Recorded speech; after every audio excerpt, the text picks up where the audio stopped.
ఏ గుంతల కరి గుల గుల గుల హూ ఆ హూ ఆ గుంతల కరి గుల గుల గుల హూ ఆ హూ ఆ మ్యాచ్కి ముందైతే కేకేఆర్ వాళ్ళు చాలా చేసిరి.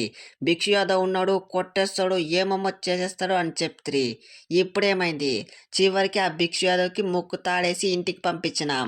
అట్లుంటుంది ఆర్సీబీతోని. ఏ మ్యాచ్ మింకిచ్చేకి ముఖ్య కారణం ఆ రింకు సింగు అట్లాగే భిక్షు యాదవే. నేను నారాయణ అయితే కష్టపడి అది ఒక వికెట్ డీకాక్ వికెట్ పడినా కూడా మేమైతే 100 రన్స్ పార్ట్నర్షిప్ పెడితే అన్ని రన్స్ కొట్టు కూడా లాభం లేకుండా పోయా. మ్యాచ్ అయితే సునాయాసంగా ఆర్సీబీ చేతిలో పెట్టేసిరి. అరే ఓ రహానే, మ్యాచ్ పీకడానికి నేను రింకునే కాదు ఇంకా మెయిన్ ప్లేయర్లు కూడా ఉండారు. కేకేఆర్ ముద్దు బిడ్డ 23 కోట్లు పెట్టి రిటర్న్ చేసుకున్న వెంకటేష్ అయ్యారు. వాడు కూడా ఏం ఆడలేదు. అయినా ఫస్ట్ మ్యాచే కదా, పోతే పోయిందిలే. మనమైతే మ్యాచ్కి ముందు దున్నపోతునైతే బయలులేదు, అందుకే కీడు కోరింది. అందుకే ఫస్ట్ మ్యాచ్ బలైంది. ఫస్ట్ మ్యాచ్ దేవునికి, నెక్స్ట్ నుంచి గెలుద్దాం. ఏ పోతే పోయిందిలే రహనే బ్రో, అయినది ఒకే ఒక మ్యాచ్, ఇంకా 13 మ్యాచ్లు ఉంది, గెలుద్దాంలే. ఏ గుడ్డు పెట్టేవానికి తెలుస్తుందయ్యా గుద్ద నొప్పి. మీకేంటి? బ్యాటింగ్ లో చూస్తే 44 రన్స్ కొట్టినా, అదే కాకుండా బౌలింగ్ లో కూడా మంచి ఎకానమీతో బౌలింగ్ వేసిన. మీరైతే ఒక్కరంటే ఒక్కరు కూడా సపోర్ట్ లేదు. బౌలింగ్ లో కనుక సపోర్ట్ ఇచ్చి ఒక 2 వికెట్లు తీసింటే ఇప్పుడు మ్యాచ్ మనం గెలుస్తుండే. ఎనీవేస్ మ్యాచ్ అయిపోయింది, నెక్స్ట్ మ్యాచ్ గెలుద్దాంలే. అరే ఏంది విరాట్ అన్న, అక్కడ ఉన్నది కేకేఆర్ బౌలర్లా లేకపోతే గల్లీ క్రికెట్ బౌలర్లా? అట్లా చిత్త కొట్టేశావు. విరాట్ కోహ్లీ బ్యాటింగ్ ఆడతా ఉంటే స్లోగా ఆడతారు అనుకుంటారు, నువ్వైతే ఉతికి ఆరేసావు.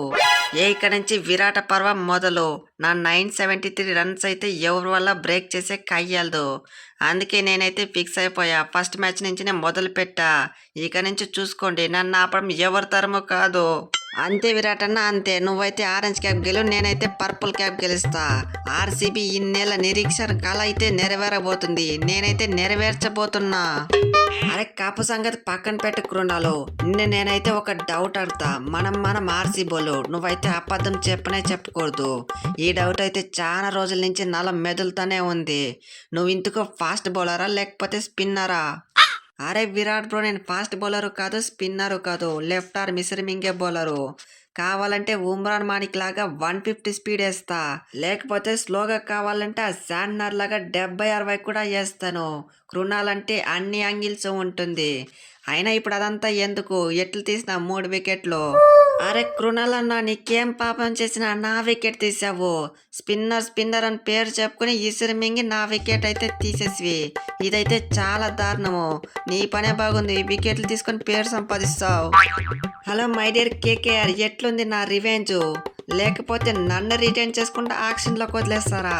ఇప్పుడు తెలిసింటుంది నా వాల్యూ. ఆ వెంకటేష్ అయిన అయితే ఆక్షన్లో 23 కోట్లు రిటర్న్ పెట్టి బైబ్యాక్ చేసిరి.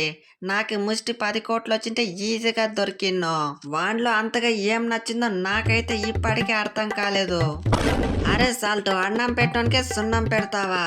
నీకు కేకేఆర్ ఛాన్స్ ఇవ్వబట్టే నువ్వైతే ఇంత రోప్ చేస్తున్నావు, లేకపోయింటే నువ్వెవడో కూడా తెలిసలేదు. Excellent all round performance guys. First 10 ఓవర్లు అయితే మనం 1% కూడా మ్యాచ్ గెలిచే ఛాన్స్ అయితే లేదు.